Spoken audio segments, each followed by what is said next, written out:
Hello everyone, welcome to my channel, Untold Spooky Story. Hope you enjoy and appreciate some of the scariest stories ever told.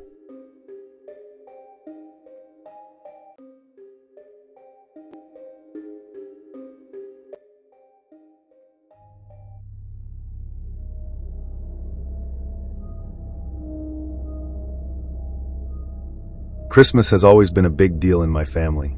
Every year, my parents would decorate the house from top to bottom, turning it into a winter wonderland.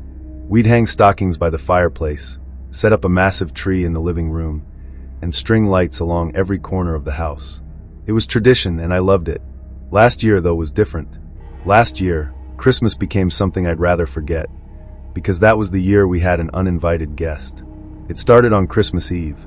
A snowstorm had rolled in during the afternoon, blanketing the streets in thick, heavy drifts. By nightfall, the storm had only gotten worse. The power went out around 8 p.m., plunging the house into darkness.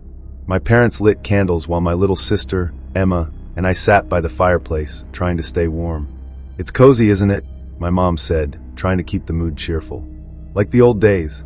I smiled and nodded, but the truth was, I felt uneasy. The wind howled outside, rattling the windows, and the shadows cast by the flickering candles made the house feel unfamiliar. We were just about to head to bed when we heard it, a knock at the front door. It was soft at first, barely audible over the storm, but then it came again, louder this time. "Who could that be?" my dad said, frowning. "Nobody's out in this weather." He grabbed a flashlight and went to the door, with me and my mom close behind. Emma stayed by the fire, clutching her stuffed rabbit. When my dad opened the door, the cold wind rushed in, making us all shiver. On the porch stood a man, his face obscured by a scarf and a hood. His coat was covered in snow, and his gloved hands were clasped together as if he were freezing. "Sorry to bother you," he said, his voice muffled. "My car broke down a few miles back. The storm's too bad to walk. Could I come in for a while?" My mom hesitated, glancing at my dad. He looked the man up and down, then nodded. "Of course. Come in. You must be freezing." The man stepped inside, shaking off the snow. He was tall and thin, with a gaunt face and piercing blue eyes. He thanked us for letting him in and introduced himself as Daniel. My dad offered him a blanket and a spot by the fire, and soon we were all sitting together in the dim light. At first, everything seemed fine. Daniel was polite, if a little quiet. He told us he had been on his way to visit family when his car slid off the road. But there was something about him that didn't sit right with me. His eyes seemed too sharp, too aware, as if he were watching us more closely than he should. As the night went on, we tried to make conversation. My mom offered him cookies, and Emma, being the curious little girl she was, asked if he had any Christmas stories to share. Daniel smiled, a thin, tight-lipped smile that didn't reach his eyes. "I do have a story," he said, his voice low. "But it's not a happy one." The room fell silent as he began. "Once, there was a family just like yours," he said. "They lived in a house just like this one. And one Christmas Eve, during a storm just like this, they let a stranger into their home." He paused, glancing around the room. The fire crackled, and the shadows seemed to grow darker. They thought they were doing a good deed, helping someone in need. But the stranger wasn't what he seemed. He wasn't human. And by the time they realized the truth, it was too late. A heavy silence settled over the room. My mom laughed nervously. "That's quite the story," she said. "But it's just a story, right?" Daniel didn't answer. He just stared at the fire, his hands clasped tightly together. After a moment, he stood up. "I should be going," he said abruptly. "Thank you for your hospitality." "But the storm," my dad started, but Daniel cut him off. "I'll manage," he said. "Good night." He walked to the door, opened it, and stepped out into the snow without another word. My dad called after him, but he didn't look back. We all went to bed shortly after that, still shaken by the strange encounter. The storm raged on through the night, and I had trouble sleeping.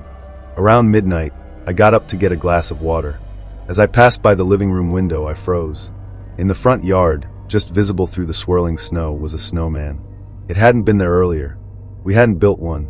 It was tall and oddly shaped, with long, twig-like arms and a crooked head. Something about it felt wrong, like it was watching the house. I hurried back to bed, telling myself it was just my imagination. But I couldn't shake the feeling that something was out there.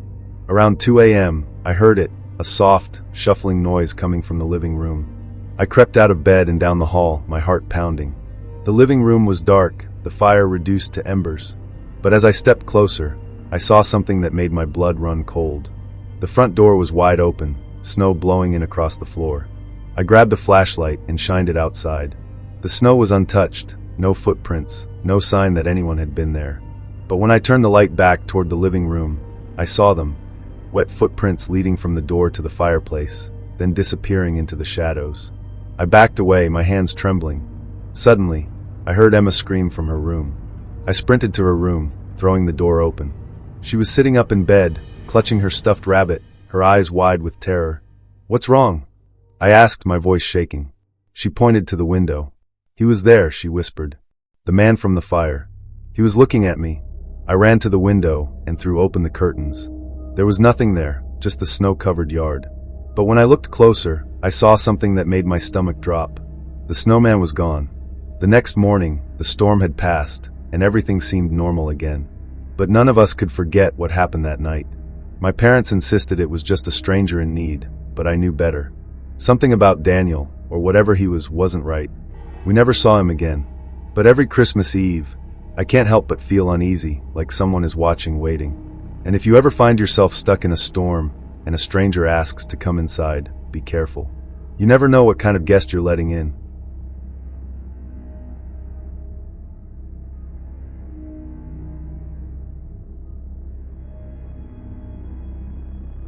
It was the first Christmas since my niece, Sophie, had come to live with me. After her parents, my sister and brother-in-law, passed away in a car accident earlier that year, I became her guardian. I was determined to make Christmas special for her, despite everything. Sophie was 6, with big, curious eyes and a heart still tender from losing her parents. She was trying to be brave, but I could see how much she missed them. To bring some magic back into her life, I went all out: decorations, a big tree, and even one of those elf-on-the-shelf dolls. She loved the elf. She named him Jingles and made up elaborate stories about him. Every morning, she'd search the house to find where Jingles had moved during the night. It seemed harmless at first, until it wasn't. A few days before Christmas, I woke up to the sound of Sophie talking in her room. It was early, barely 6 a.m., and her door was ajar. I peeked inside to see her sitting cross-legged on the floor, facing the elf, which she had placed on her nightstand. "Who are you talking to, sweetie?" I asked, rubbing my eyes. She turned to me with a big smile. "Jingles. He talks to me now." I froze. "What do you mean he talks to you?" "He tells me things," she said matter-of-factly, "like where he's going to hide next, and how he watches us all the time." I laughed nervously, brushing it off as her active imagination. "That's nice, honey," I said. "But remember, Jingles is just a toy." Sophie just shrugged and went back to her conversation. That night, I moved the elf to the living room per our usual routine. I placed him on the mantel above the fireplace, positioning him so he was watching the tree. But the next morning, Sophie found him in the kitchen. "Did you move him again, Uncle Matt?" she asked as she held him up. I stared at the elf in her hands. "No, I didn't," I said honestly. She giggled. "It's because he moves by himself now. He's alive." I felt a chill run down my spine. I tried to play it cool. "Well, that's what the story says, right? Elves move around at night." But I knew I hadn't put him in the kitchen, and I lived alone with Sophie. No one else was in the house. That night, I stayed up late, determined to catch Sophie moving the elf. I sat in the darkened living room with a blanket and a cup of coffee, keeping an eye on the mantel. The house was silent except for the faint hum of the furnace. At around 2 a.m., I started to doze off. But then I heard it, the soft patter of tiny footsteps. I sat up straight, my heart pounding. The sound was coming from the hallway. Slowly, I turned my head toward the sound. The hall was empty, but something moved in the shadows just out of sight. It was small, quick, and low to the ground. I stood, clutching the blanket tightly, and approached the hallway. "Sophie!" I called out softly. No answer. When I turned back toward the living room, the elf was gone from the mantel. The next morning, Sophie was quieter than usual. She sat at the breakfast table, poking at her cereal. I decided to press her. "Hey, Sophie," I said, trying to sound casual. "Did you move Jingles last night?" She shook her head, but her lip trembled. "He doesn't like it when you ask questions," she whispered. "Who doesn't like it?" "Jingles," she said, her voice trembling. "He said you shouldn't try to watch him." I felt a cold wave of dread. "Sophie, Jingles is just a toy. He can't talk.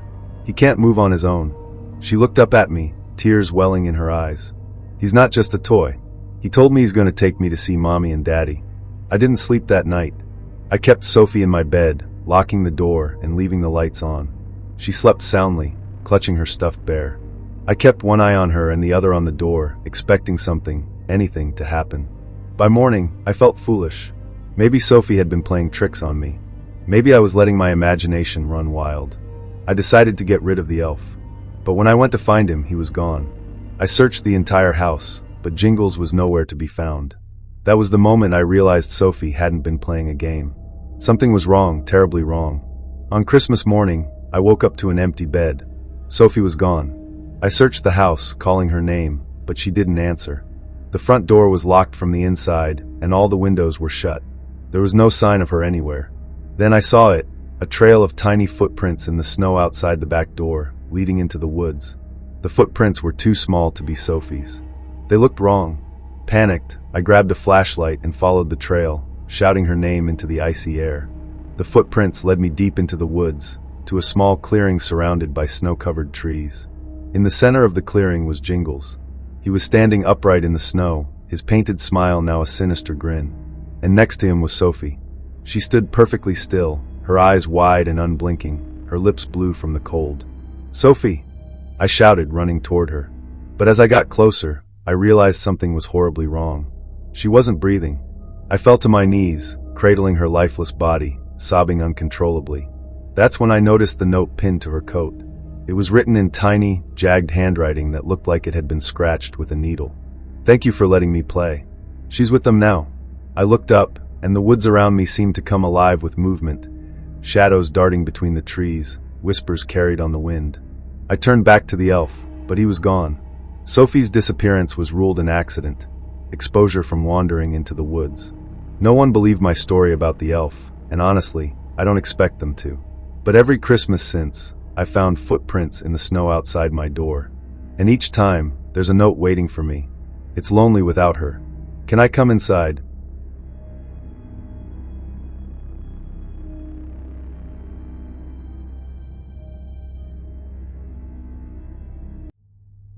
I took a job as a house sitter in a small, snow-covered town in upstate New York. I was a college student on winter break, broke, and in need of extra cash. The homeowners, the Marstons, were spending the holidays in Europe and needed someone to watch their large, isolated house on the edge of a forest. It sounded simple: feed the cat, water the plants, and keep an eye on things. In return, I'd get a warm place to stay for 2 weeks and a generous paycheck. It was an easy gig, or so I thought. The Marstons' house was massive, with floor-to-ceiling windows that offered a stunning view of the snowy forest. On my first night, I settled in with some hot chocolate, turned on the Christmas lights strung along the outside of the house, and admired the soft glow they cast on the snow. Around 9 p.m., I noticed something odd. One of the strings of lights, the one on the far side of the house, kept flickering. At first, I thought it was just a faulty bulb, but then I realized the flickering wasn't random. It was almost rhythmic, like a pattern. Curious, I stepped outside to check it out. The icy air stung my face as I trudged through the snow, but when I reached the string of lights, they stopped flickering. They were steady now, glowing a soft, cheerful yellow. Shrugging it off, I went back inside, locking the door behind me. Later that night, as I was getting ready for bed, I glanced out the window. The snow was falling lightly, and the Christmas lights bathed the yard in a warm glow. But then I saw it. A shadow. It moved quickly across the yard, just at the edge of the light. At first, I thought it was a deer or some other animal, but it was too tall, too upright. It almost looked like a person. I grabbed my phone and shined its flashlight out the window, but there was nothing there, just the undisturbed snow. I told myself I was imagining things, and went to bed. The next morning, I decided to check outside just to ease my mind. As I circled the house, I noticed something strange in the snow: footprints. They were human, but they didn't lead toward the house. They circled it, over and over, as if someone had been pacing around all night. My stomach dropped. I hadn't heard anything during the night, and the doors were all locked. Whoever it was hadn't tried to get inside, or at least, I didn't think they had. I called the Marstons to ask if they had any neighbors or friends who might have been checking on the house. They assured me they didn't, and suggested I call the police if I felt unsafe. That evening, as the sun set, I turned on the Christmas lights again, hoping their cheerful glow would make me feel less alone. I tried to focus on a movie, but I couldn't shake the feeling that someone was watching me. Around 10 p.m., I heard it. Faint Christmas music coming from outside. It was the kind you'd hear from an old music box, soft and tinny, playing Silent Night. I froze, my heart pounding. The Marstons didn't have any outdoor speakers.